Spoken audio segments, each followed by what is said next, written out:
Hey everyone, thank you for joining us for today's episode of Real Estate Disruptors. Today we got Jamil Damji again with KeyGlee. How you doing, Steve? Thanks for having me back, man. No, it's awesome. It's a pleasure. The honor is mine. Likewise. And Jamil's here to share his journey or their journey of growing in the multiple states and the challenges they're facing and how they're on the verge of breaking 100 deals in 1 month, which is just freaking madness. Just crazy numbers. If this is your first time tuning in, I am Steve Trang, broker and owner of Stunning Homes Realty, founder of the OfferFast Homes app, the only MLS for off-market wholesale properties, and I'm on a mission to create 100 millionaires. So if that's something you're interested in, let's connect on Instagram. I do have an announcement at the end of the show. There will be free shirts involved, so don't tune out. If you're excited for today's show, please give me a wave, give me a thumbs up. And as a friendly reminder, I don't charge a dime for this show. I don't make any money doing this. So here's all I ask. This is what it costs for you to listen to this show. If you get value today, please tell a friend. You can share the episode right now, tag a friend below, or tell them your best takeaway from the show later on. That way we can all grow together. And don't forget, this is a live show, so please post your questions for Jamil to answer. And we're going to have a slightly different flavor since he's coming back. Yep. You ready? I'm ready, man. All right. So let's talk about it. What's changed in the last year? It's been a year, right? We just talked about that. Yeah, it's like just 50 weeks. It hasn't been a full year. Hasn't been a full year. Yeah. Congratulations to you. I mean, the show has been fantastic and phenomenal. I think the community, everybody is really appreciative of everything you're doing. So I'd like to extend that your way. What's changed for us? A lot. I think the last time I was here at least, we were only in one market. Mm-hmm. I mean, we're definitely expanding rapidly at this point. Yeah. Currently, we are in Arizona, Florida. We just launched Georgia, so Atlanta is our key market there. Mm-hmm. Did our first deal in Atlanta yesterday, which was fantastic. We are going to break the doors down in Texas. We're in Vegas and Utah. All of Texas? We're really going to focus on Dallas, Houston, and San Antonio. Gotcha. Yep. Okay, and then you said Vegas and then Utah. Correct. Okay. Correct. So all those states and then multiple cities in each state? I mean, obviously Texas, you got 3 cities. Multiple cities in Texas and Florida, obviously. But beyond that, I think we're going to just hit the key markets. So in Utah, we'll be in Salt Lake. In Nevada, obviously, we're in Vegas. In Georgia, we're in Atlanta. Although I've never been to Savannah, but something is pulling me there. So I don't know if we'll do deals there or I might just hang out. I don't know. So what was the first state you expanded into? So the first state we expanded into was Las Vegas. Okay. And we crashed the car. I think that's the best way to put it. Mm-hmm. I think when you're expanding into virtual markets, there's a formula that you have to follow, or you should follow. And, we're really ambitious people, Josiah, Hunter, myself, and one of our VP, Kevin Oswalt, he joined us on our expedition into Vegas to kind of, forge the path. When we first got out there, we were really excited, I think like most wholesalers, you start off thinking about acquisitions. You're like, okay, I got to start, getting some deals together and laying some infrastructure down.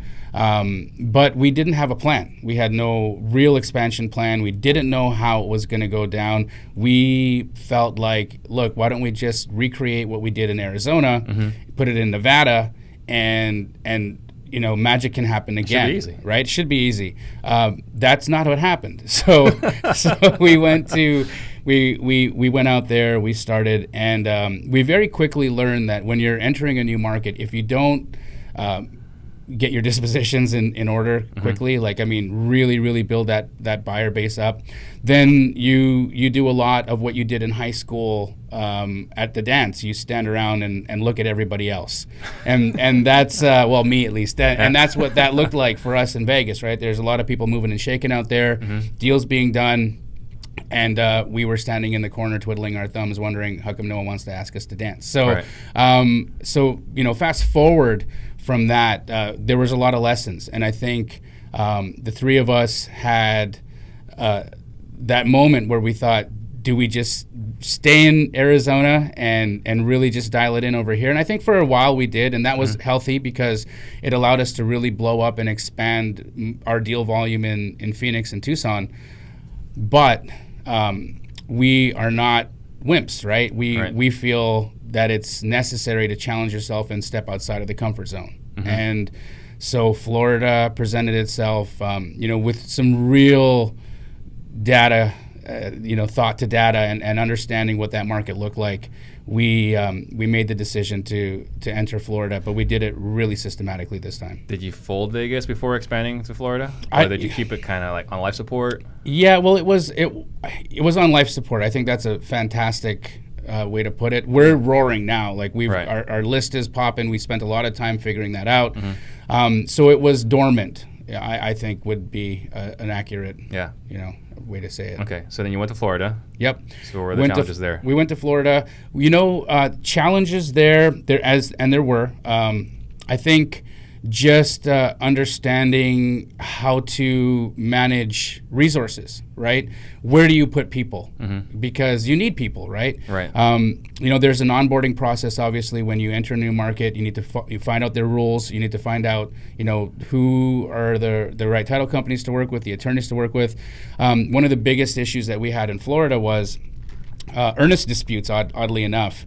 If you're in a contract and, because you're virtual, right? So you get a lot of situations where the information that you're presented on a deal isn't exactly or even close to what it turns out to be. And when that happens, when does that happen, right? We're wholesalers. That's not a thing that happens to us. But in the odd event when it does, and you have to, unfortunately, cancel a contract. Well, the way that it works in Florida is both, regardless of the reason, both the seller and the buyer have to agree to canceling the contract for the earnest money to be released. Oh, so it's not like a cure? No, it's not. Well, here we would just send a binzer and say, there's the representations weren't accurate, and for that reason our costs are higher, and we're going to cancel, right? In Florida, that doesn't matter. So you can have fully legitimate reasons for canceling, and they still need to agree to. So you can't cancel unilaterally. Correct. Wow. Correct. That's a big deal. And so there's obviously workarounds, right? You have to be careful about how your contract's worded, and you need to really make sure that you're dialing all that in. And I'd like to give a shout out to Fidelity Title, actually. And I love Magnus Title because they're fantastic, but Fidelity has a lot of relationships around the country. And they really, really went above and beyond to help us really meet the appropriate title companies and the attorneys that we were needing to meet so that we could dial in that process a lot easier. And they introduced us to their title people, their attorneys, and everything since then has been really, really, really smooth. You shared a funny story with me about Miami. Yeah. So you guys went to Miami and then you pulled out of Miami. We did. Talk about that. Well, first of all, let me start off by saying Miami is the sexiest city in the United States.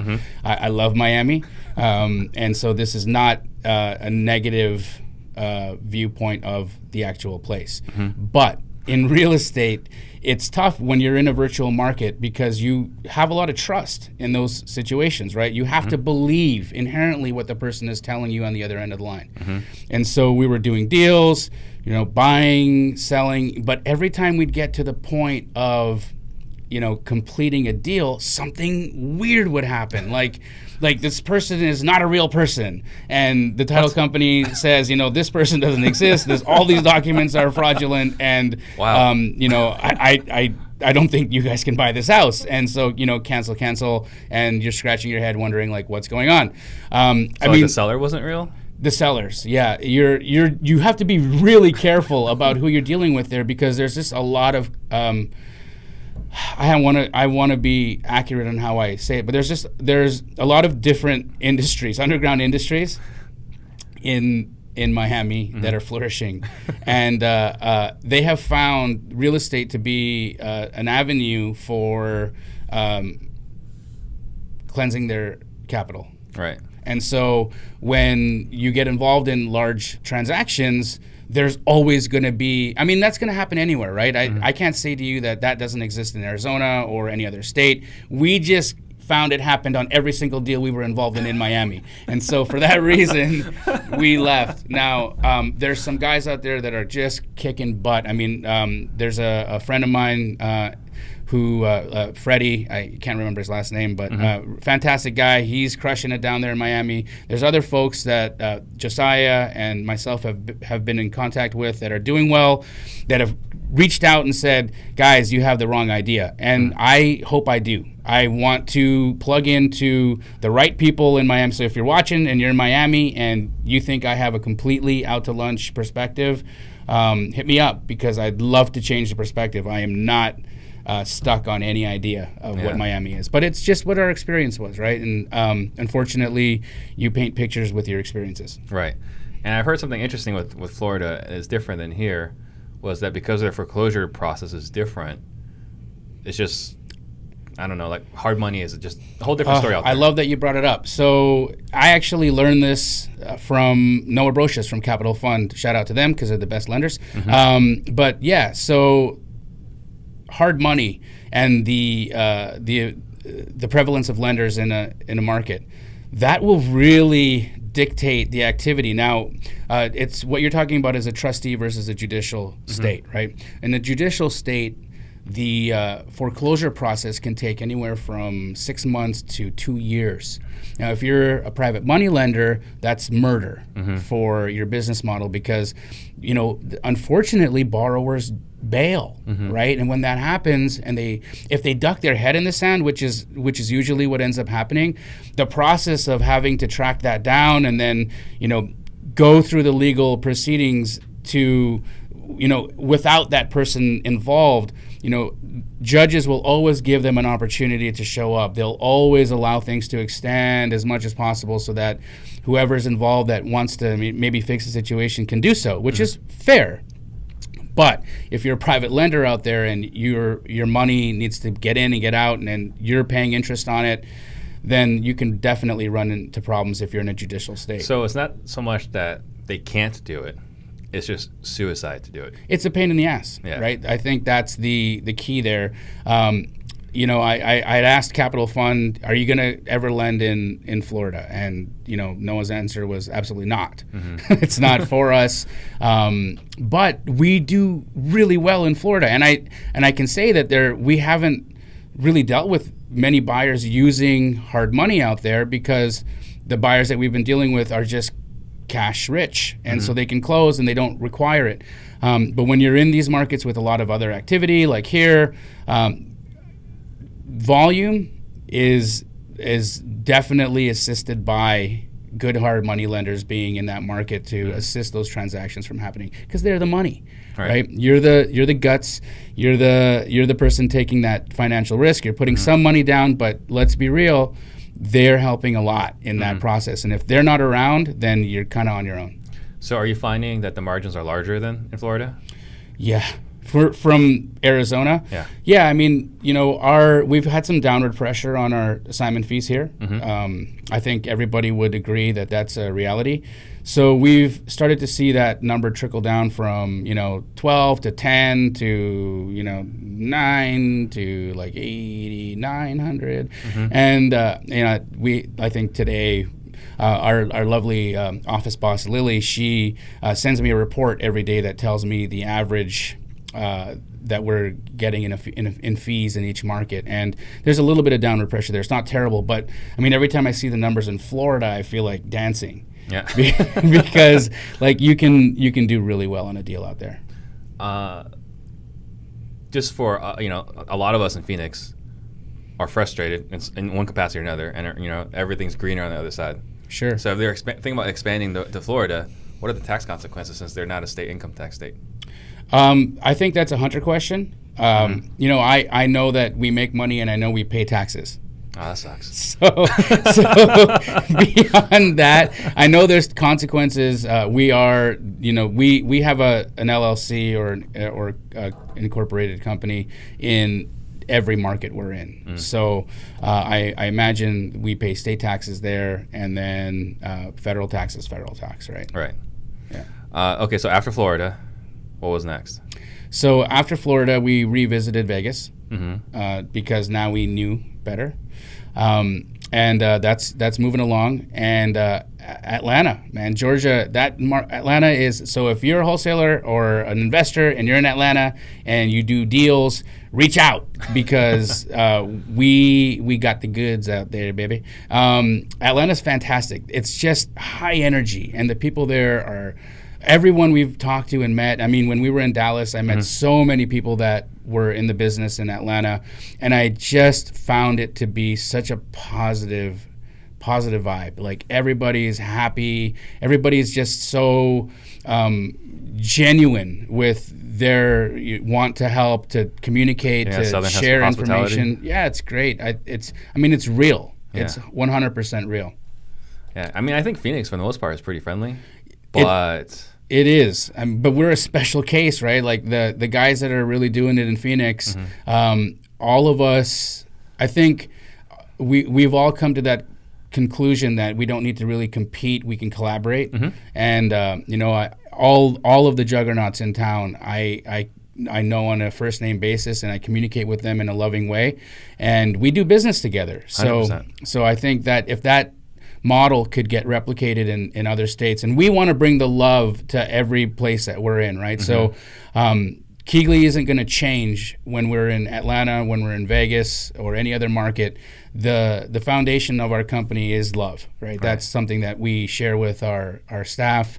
It's an actual training that we do on early Thursday mornings. It's the foundation of love. It's a beautiful philosophy of how we treat each other, how we treat the public, how we treat collaborators, how we treat buyers. Everything, before you create a conclusion or before you make a story up, just attack everything with love, and you see like negativity dissolve.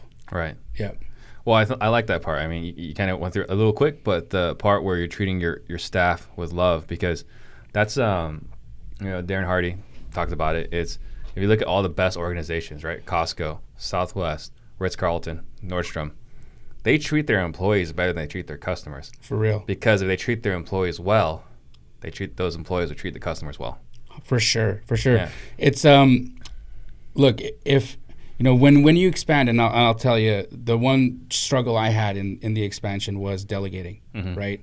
I am a micromanager type of person. My sister, my wife, they've always jokingly commented that I have an opinion about everything, and that whether or not I say it, I'm implying that they're doing it wrong, right? So, and it's not really where I'm coming from. It's not me, but apparently that's what I put off, right? Yeah. But for delegating, I had a hard time. I really had a hard time, like, letting go and trusting that the people that we had surrounded ourselves with in our company would have the ability to, not only carry it, but grow it and do well. And they shocked me. I shouldn't have been shocked. I should have known. Should have known that they were going to crush it and just like be amazing. But the level of amazing is what was shocking to me. Like, not only did they really do well at it, they innovated, and they do it better than me. Right. And that is like humbling, right? To see that you can take somebody to a situation, show them what you know, and then allow them to bring in their own personality and their own skills to the table, and then they make what you gave them even better. Have them take it to the next level. For sure. Daniel Perito wants to know, when you go into these other markets, where do you start first, the buyers or the sellers? I love that. So we have a process, and I'd be happy to share it with you. So we begin by building the list. So intense data mining. So if we're going to enter a market, we've actually entered that market 7-8 months before you'll see us, and that's when we're just, that little secret room that we have at KeyGlee that the door is always closed. It's like 6 people in there. It's like dark. It's like 8 now. Oh, is it 8? Yep. You're not allowed in there. You have to have like a special password. Yeah, a little bit. There's always a sign on the door. It smells like pizza. That room is where we do a lot of our data mining, right? So we build our buyer base. We really dial that in. We make sure that that list is tight, that the buyers are being communicated with, that they have an understanding of the expectation of what we will be bringing to the table. And once that's done, we move to finding the people, right? Because key team members are going to be important for every market you're in. So we begin the onboarding and training process. Then we go through licensing because, as you know, we just don't want to take any risks. So anybody that we have working in a market is going to be a licensed agent, just to kind of keep ourselves safe. And then after that, we start our networking process, right? So we will put boots on the ground. We'll start shaking hands, meeting people, showing our value, really just putting our face out there. Yeah. And then we pull the trigger. So then that's when we start talking to sellers. That's when we start doing acquisitions. That's when we really dial it in. And because, once the buyers are primed and ready, they need inventory. All right. So when you talk about sellers, you're talking about wholesalers, and we've started dealing with the general public as well. So okay. I know that was something that in the past we had kind of shied away from. But as you grow and you do more and more business, you tend to attract that whole aspect. And so we have started some key acquisition strategies. I would imagine as well. the amount of volume you guys do and social media and reputation that people are probably finding you guys just organically. They do. But we still, and not to get into too many specifics, but our acquisition process is I'll call it just targeted outreach, right? That's what we do. You can't just wait for people to come to you. You got to get out there and really, really put your best foot forward so that you can bring the deals to yourself as well. Makes sense. Yep. Christian Samayoya wants to know, are there any thoughts to coming to DC or Baltimore?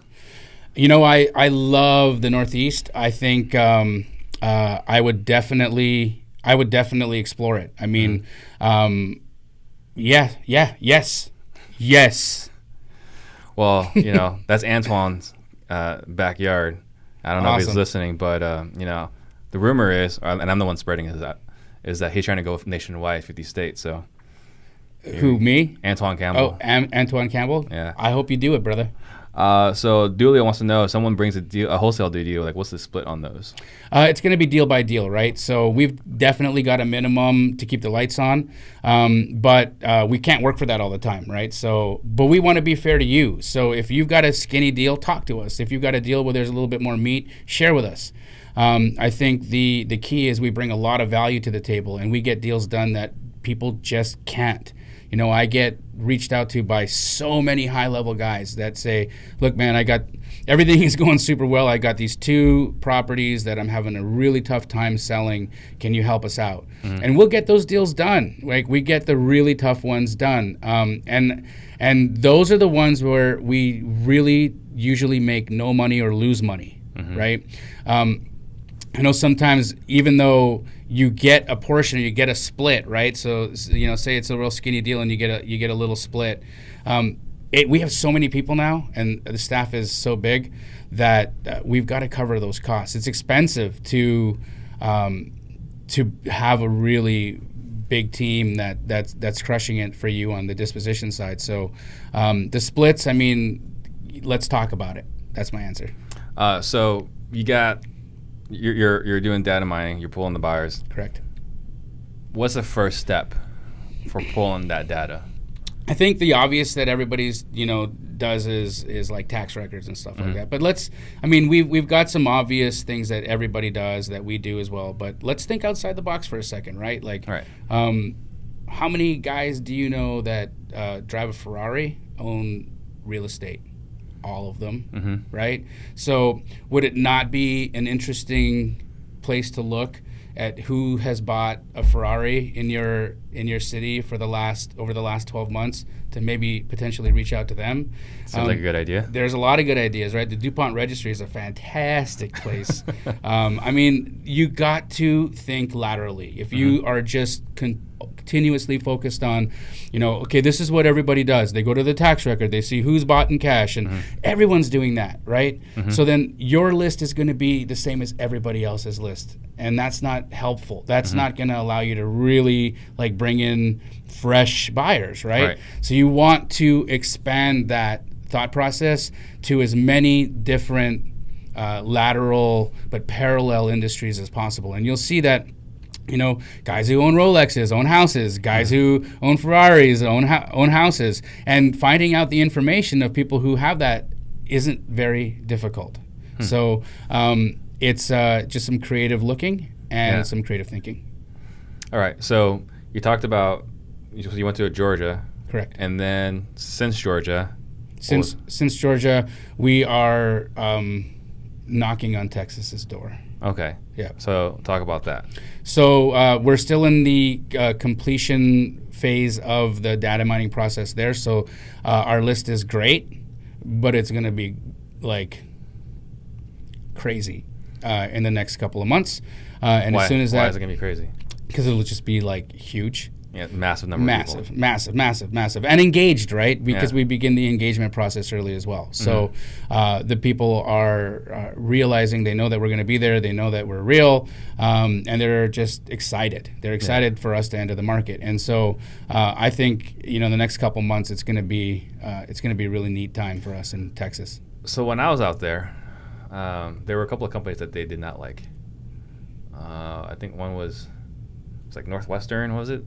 I think you're referring to New Western Acquisitions. New Western. I have no experience with them. I'm going to say that I imagine them to be a very good company that does a good job and provides a great service, and that's the position I'm walking into that market with. I'm sure that we will run into each other, and my job will be to build a bridge. Right. I know that, for instance, Net Worth Realty, they began in Texas, and I've got a lot of respect for those guys. Actually, they sent out a group of folks to come and work in Phoenix. Early on, I got to meet Aaron and Noah, who have done a fantastic job for them out here, and I respect their process. I like what they do, and I think that in Texas they've got a real and other, because they're all over the place now, right? So I think that they're doing a great job. You'll always have people dislike the larger groups that have figured it out. It's impossible for them not to. It's like the Yankees or the Patriots. Yeah, man. And it's okay. Right. No one's mad that you're mad. That's the truth, right? No one's mad that you're mad. Yeah. But you should think about that. Why are you mad? It's a mad rapper. Right? So we had the opportunity to hang out in Dallas. So fun. That was crazy fun. So, I was so lucky to have you guys all come out and support. We had oh my God, the Phoenix crew. We had Evo, Jesse, yes, Annie, yes, Pace, Bryant. Yes. Am I missing anybody? Did I say Jesse? Yeah, you said Jesse. Yeah, and you. I mean, what a fun time. And it was crazy, like hanging out. And we got to hang out with David Lecco, with Deal Machine. Yep. Fantastic guy. Corey Thompson. Yeah, great dude. So it was so fun. I mean, I knew you all before, right? I mean, you and I have known each other a long time, but I knew them all on a very surface level. Right. And I feel like that was like summer camp almost. Like it was like camp for me as when I was a kid, when you get those bonds with people. Like Evo and Annie, I mean, the coolest brother and sister team ever. Yeah. And they just joined with Jesse Burrell, right? So they're higher offer now. Batch Skip Tracing. Shout out to those guys because they're cool. Great people. Amazing, and their services are great too. But yeah, man, like just getting to really know who they are and experience them from not just like, hey, you want to do some business together, but like, hey, you want to go get some ramen? Right. Got ramen. And got drunk. And we did. And, we and found out that Evo is funny as hell. Oh my God, like so funny. And the best part about him is that you don't realize that he has such a he's so deeply intelligent, right? You always know that he's analyzing everything you're saying. Yeah. But when he starts throwing the jokes at you, I mean, there were moments where I looked up at him. I was crying I was laughing so hard, and he was too. Yeah. And seeing Evo like in tears laughing is a sight. Yeah, that was incredible. So totally fun. unexpected. So fun. And then we also got to hang out with, there was Ben and Derek and all these other wholesalers from all across Texas and really across the country. Amazing people, all of them. And you did a great job. That, I personally got to watch you present. Not only did you look fantastic in that suit, but the material that you presented was so important. Right. I think that we tend to really remove the technique from what we do, because we always we're just thinking of concepts, right? We think leads, acquisitions, contract, sell, check. Right? Okay, caveman out. Let's talk about technique. What makes you different? How are you not just that same dude doing the same thing as everybody else? It's the technique. It's your finesse, right?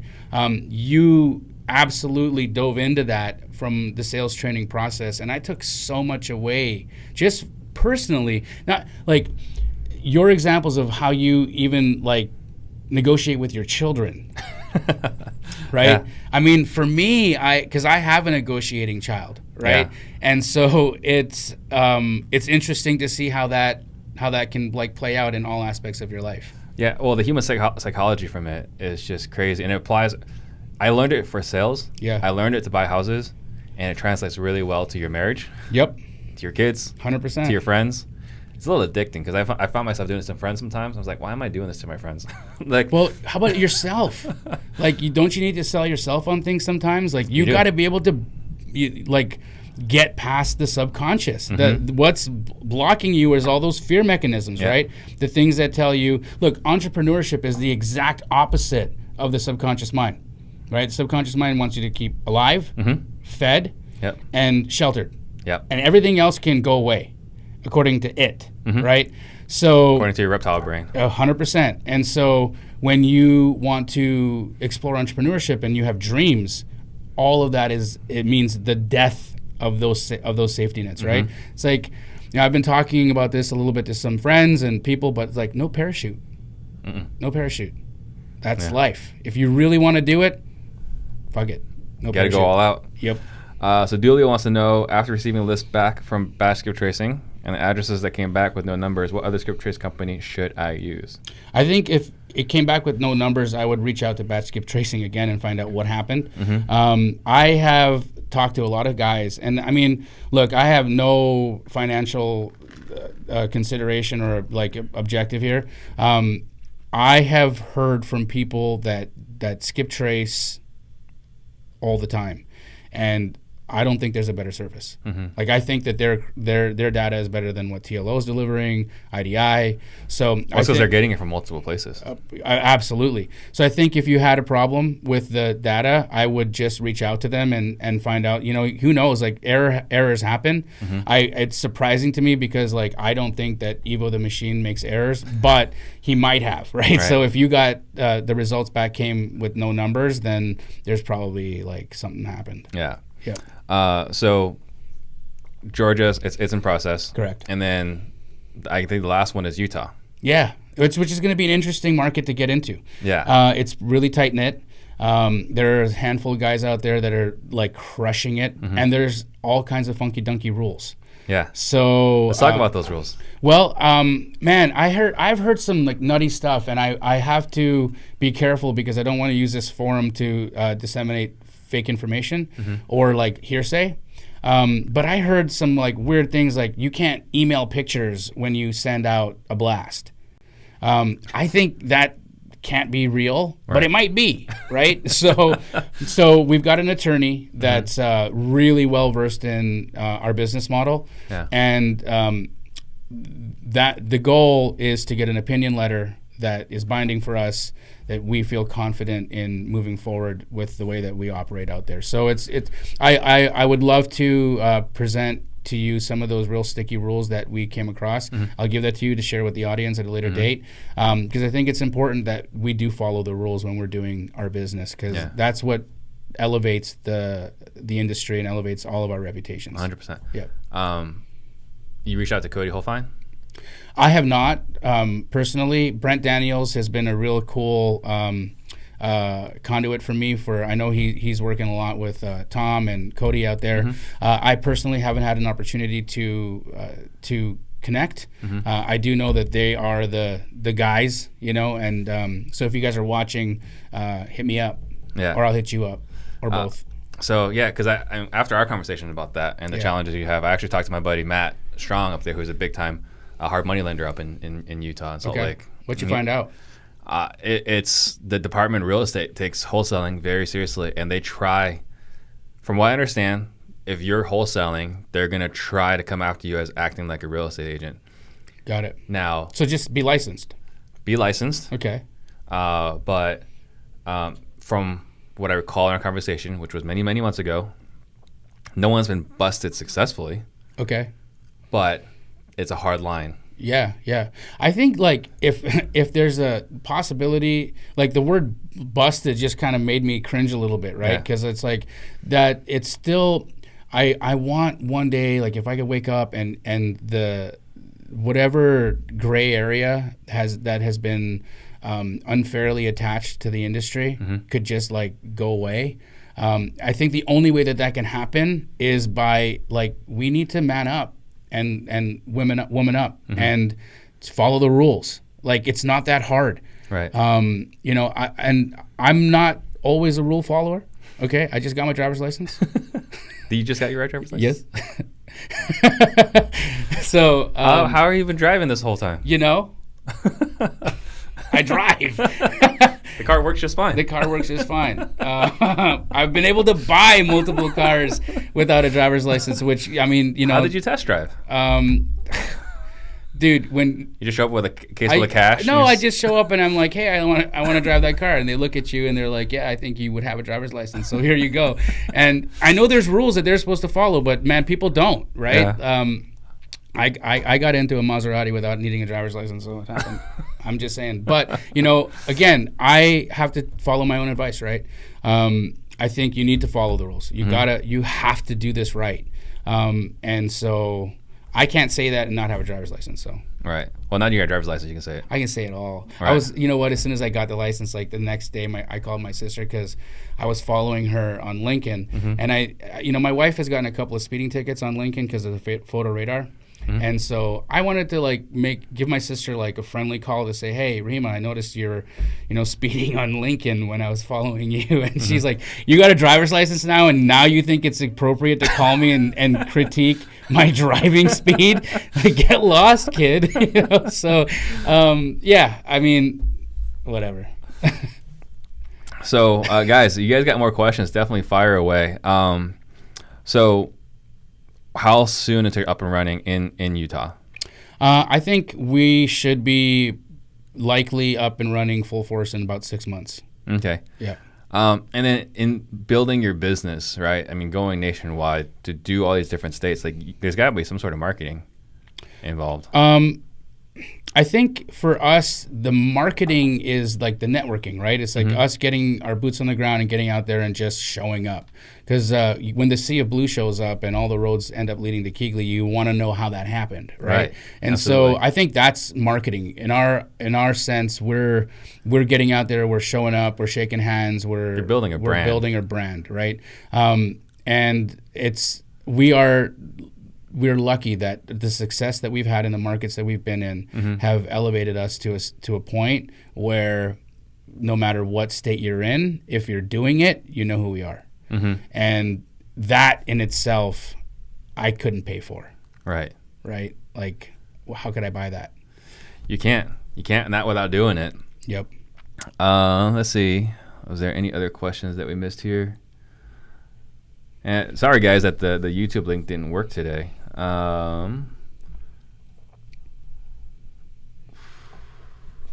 We got, actually, someone out here says that they can land in Florida. So, Joseph Castaneda. So, Joseph, do me a favor and share your information with people. I got a lot of business for you, bud, so get in touch.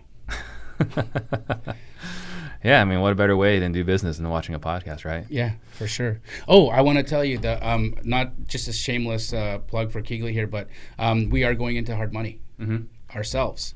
Well, I say ourselves, but we're definitely getting help from our friends at Capital Fund. Right. Yeah, I think the cool part about offering or being able to offer hard money, we're going through the licensing right now. So, well, we have some of the licenses, but not all of them.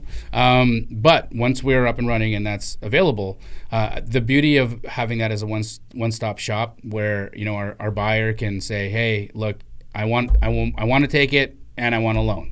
So not only can we complete the transaction, but we can underwrite the loan and take care of all that so that they're not having to go to like multiple places. Sometimes I have heard from people that there's the odd borrower here and there who would pay 18% interest because the 11.9% interest company made them fill out a form. Like you'll pay that many points in interest out of sheer laziness, right? So I think that if we can like create more and more opportunities to just deliver value without having to make people work too hard, that could be a successful thing. So Keighley Capital is what it's going to be called. We're excited about it. That's great because I wanted something like that too. I mean, I figure Awesome. I don't have enough businesses going on, so I need to. What are we at now? 9, you said? 9, yeah. 9. So I gotta get a hard money company. Serial, bro. You're Hard serial. money company to be number 10. I think you'd do great. And then the media company to be number 11. Yep. So, I mean, there should be no end, right? Right.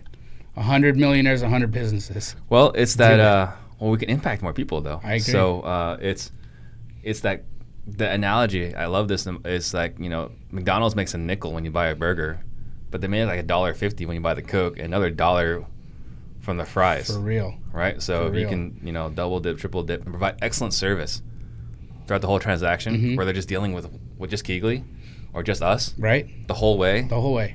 How much easier is it?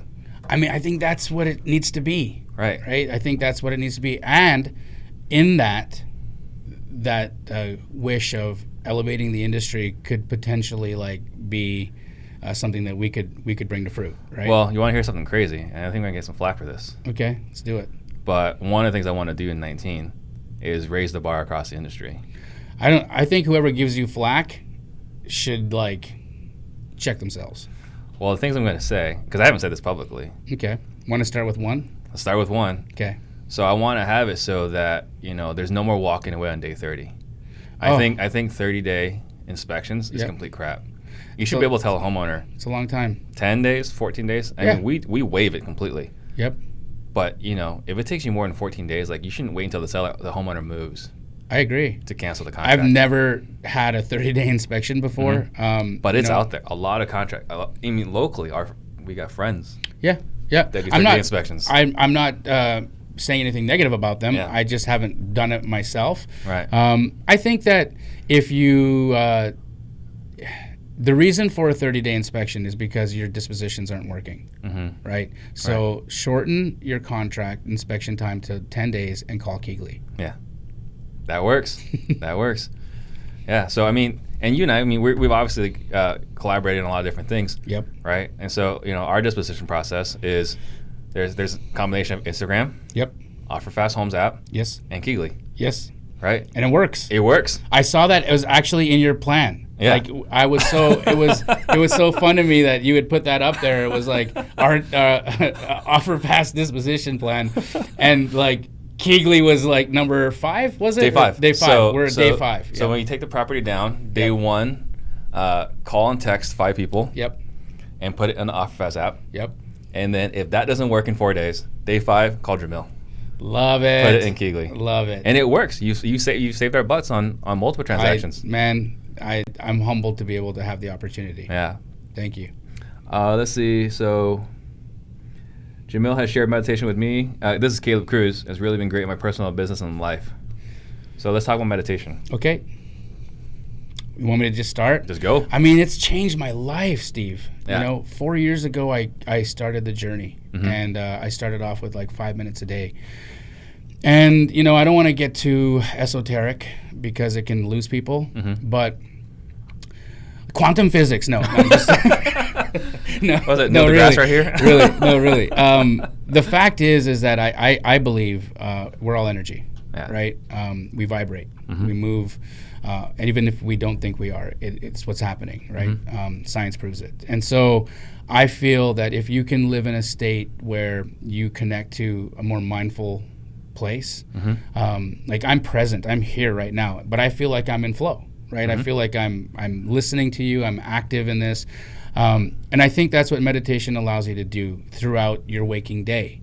So if you can start your day with like 5 minutes of just practicing what it means to be there, and not like, thinking about what is to come in the day or what had happened yesterday or happened before you sat down, but truly there. And it's really tough, like quieting the mind. It's really hard to do that. But if you can put yourself in that place for 5 minutes a day and extend that over time, the value and the benefits to your life, not only business, but your relationships and how you interact with your family and kids. I mean, I think that, I'm at a point now where I can meditate for an hour a day and I disappear. Like I don't even know an hour went by. Yeah. Like I don't even know an hour went by. I'll get out of it and, I'm always smiling and I get out of it and I feel refreshed and like just fantastic. But, aside from that, the way that I talk to my kids is so different. Like I engage. I just have so much more patience. I've got so much more love. I've got just so much more of me, right? Well, I think the big thing is being present. 100%. Yeah.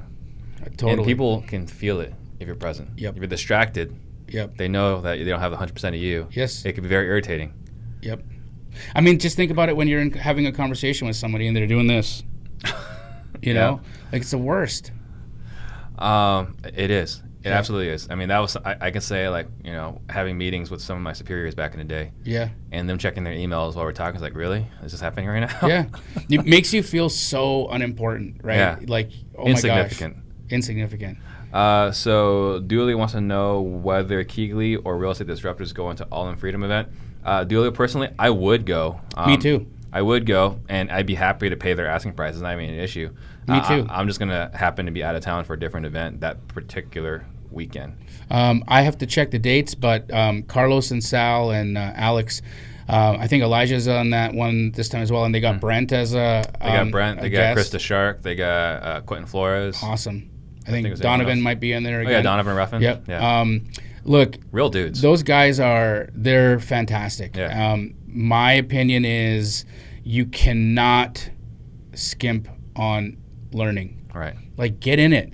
Look, whatever your opinion of people, personalities, and whatnot, those guys are like destroying their niche in the market. Like they're incredible at it, right? And so why wouldn't you want to know what they know? Like, why wouldn't you want to be involved with what they're involved in, right? Same thing goes for us. We've got a coaching product. Josiah did a fantastic job on it. It's astro flipping.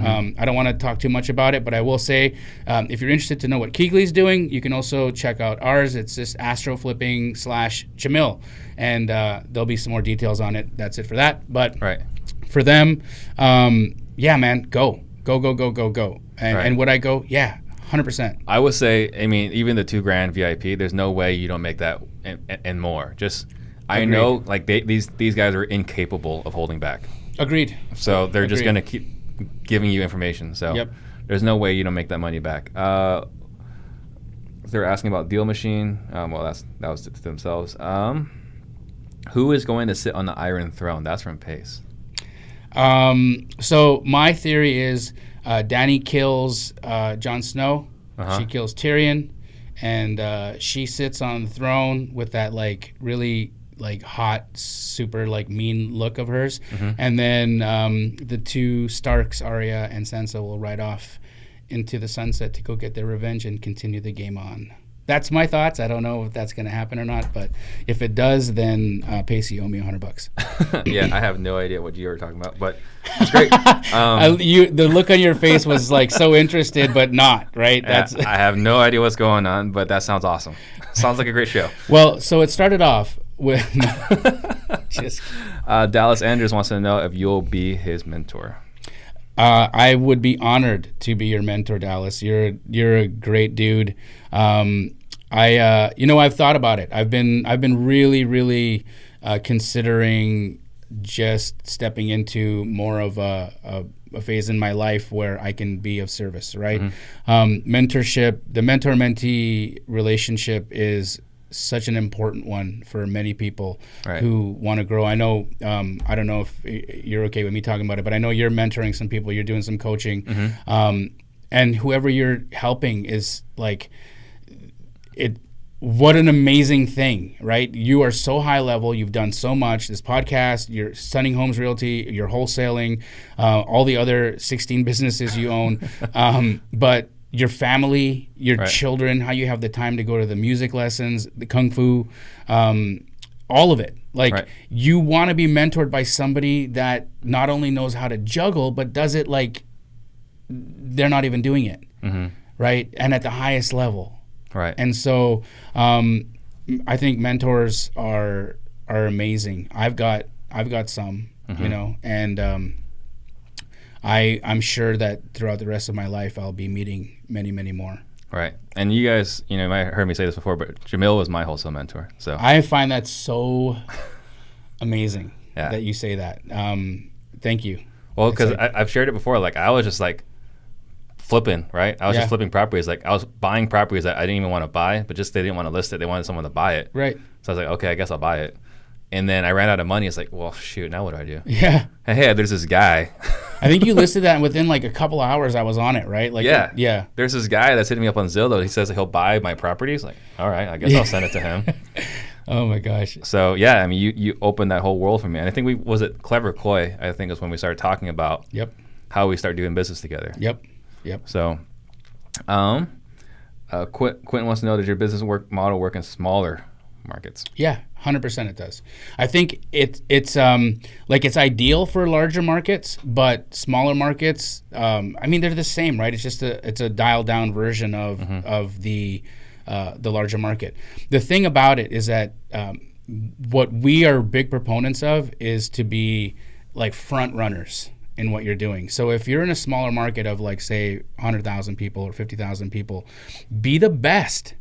Like pick your niche and then smash it. Right. Like just be the best out there at it, because when you are, there's magnetism that attracts everybody to you and it attracts everybody to your circumstance, and that's how you blow up. Right. But I'd also like to say, think outside the box, man. If you live in a small town and just the volume isn't what you want for yourself, you have internet, you've got a cell phone, then you have no excuse. You can be in every single market. I mean, dude, I have never been to Tampa, and I sell hell houses in Tampa, right? And not that I wouldn't want to go, but I just never been, right? So you don't need to be living in an area that you want to do this business in. You can absolutely run the model remotely. In fact, if you can really like figure it out, if you start virtual and you start running it remotely, the whole country is your oyster at that point. Yeah. Because like I had to get out of my head to say I'm going to go virtual. That when Hunter and Josiah had the the thoughts to like expand out, part of me, the croc brain really like clammed up and said, scary, don't like it. I don't want to do that because it's going to mean that I'm not going to be comfortable, and we're going to be spending resources and time and energy is going to be focused elsewhere, and that's scary. Yeah. No, I mean, like I had to lose that before I could get out into a virtual market and make it happen. So, like if you're in a little area like that and you really want to blow it up, just like be the king. Be king shit in Turd Island, and then like take over the entire country. That's a great lesson. So guys, last week was our 1-year anniversary since we started the podcast. So follow me on Instagram. I got a post I posted Thursday of last week, and in there I put details on how to get a free Real Estate Disruptor shirt. So Bryant Apples hooked us up. made it happen where we can get it basically $9, like this exact shirt, right? Guys, I'm looking at it like right now, and I'm jelly that I don't have one on. They're very shiny and they're very nice. Yeah, and a lot of people wear them for the gym. Like it's just a super comfortable It's a great shirt. It's a great shirt. And it's a great conversation starter piece. Apparently, I mean, that's what everyone tells me. So, guys, if you want it, it's $9. That's for shipping and handling. The shirt itself is free. So go to my Instagram to get instructions. And then our workshop, we're going to stop taking applications on Sunday. So if you guys are still interested in that, text Disruptor Workshop to 345-345. And next Tuesday, we got Grant Kemp flying in from Texas to talk about creative financing. And then we got Nick Luvano and Octavius Bennett coming in from LA, talking about how they're doing it in California, wholesaling, doing $100,000 months. And I mean, it's nice. I mean, you can wholesale for $70,000 in LA. Like, why are we wasting our time here? Dude, LA, I love LA. Again, guys, if you like the show, please share this episode right now. Awesome. Last thoughts. Just real quick, again, thank you very much. Astroflipping.com/Jamil. Check us out. KeyGlee. Follow us on Instagram at KeyGlee, KeyGlee. That's KeyGlee. Follow us on Instagram. I'm on Instagram too if you care, at jdamji, JDAMJI. My final thoughts are, Steve, I think that this year has just been amazing, and we all look up to you, man. So thanks for doing what you do, and I've had a blast today. Awesome. Thank you. Thank you guys for watching. Thank you guys. And this is another great show. Awesome, brother.